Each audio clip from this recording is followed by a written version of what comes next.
আচ্ছা, তো data breach হচ্ছে এমন একটা সাইবার সিকিউরিটি ইনসিডেন্ট যেখানে কোনো একটা কোম্পানি থেকে কোনো ধরনের অনুমতি ছাড়া সেই কোম্পানির কোনো ইউজারের বা যে কোনো ধরনের তথ্য চুরি করা হয়। ব্যাপারটা এরকম হতে পারে যে আপনার কোনো একটা ইমেইল, সেই ইমেইলের মাধ্যমে আপনারা অনেক কিছু কেনাবেচা করতে পারেন, বা আপনাদের আহ, নিজস্ব কোনো ওয়েবসাইট থাকতে পারে বা ই কমার্স বিজনেস থাকতে পারে। তো সবকিছু আপনার একটা ইমেল দিয়ে আপনি কন্ট্রোল করেন। তো যখন আপনার ইমেলটা হচ্ছে কোনো একটা ডেটা ব্রিচের মধ্যে পড়ে, তো তখন আপনার সেই গুরুত্বপূর্ণ তথ্য যেগুলো হচ্ছে অন্যদের হাতে গেলে আপনার ক্ষতি হতে পারে বা আপনার ব্যবসায়িক কোনো লস হতে পারে, তো তখন তো সেই ব্যাপারটা আপনার জন্য অনেক হার্মফুল হয়ে যায়। তো আমাদের হচ্ছে এই ডেটা ব্রিচ থেকে কিভাবে নিজেকে সুরক্ষিত রাখতে হয় সেটার জন্য আমাদের এই ভিডিওটা কন্টিনিউ করতে থাকেন।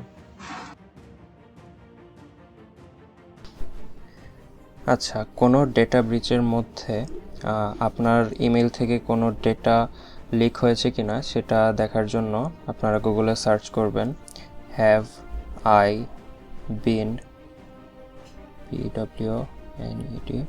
pwned.com। তো হ্যাভ আই বিন পন ডট কম এই ওয়েবসাইটটিতে আসার পর এখানে আমরা আমাদের ইমেল অ্যাড্রেস দেওয়ার একটি বক্স দেখতে পাই। তো এখানে লিখে দিবেন আপনার ইমেল অ্যাড্রেসটি। আমি আমার ইমেল অ্যাড্রেসটি লিখে দিচ্ছি।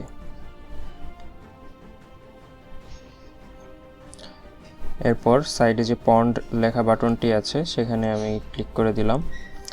তো এখানে কিন্তু দেখাচ্ছে গুড নিউজ, নো পনেজ ফাউন্ড, মানে আমার এই ইমেইলের কোনো ডেটা ব্রিচের মধ্যে লিক হয়নি। তো এখন অন্য একটি ইমেল দিয়ে ট্রাই করি, যেটা আমি পূর্বে চেক করেছিলাম, সেটা ডেটা ব্রিচের মধ্যে ডেটা লিক করে।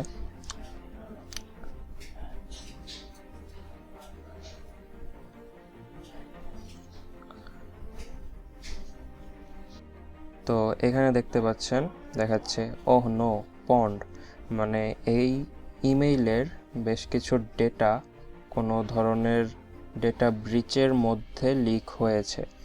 তো এখানে কিন্তু ডেটাগুলো যেন ব্রিচ না হয় তার জন্য কিছু করণীয় ধাপ এখানে বুঝিয়ে দেওয়া আছে।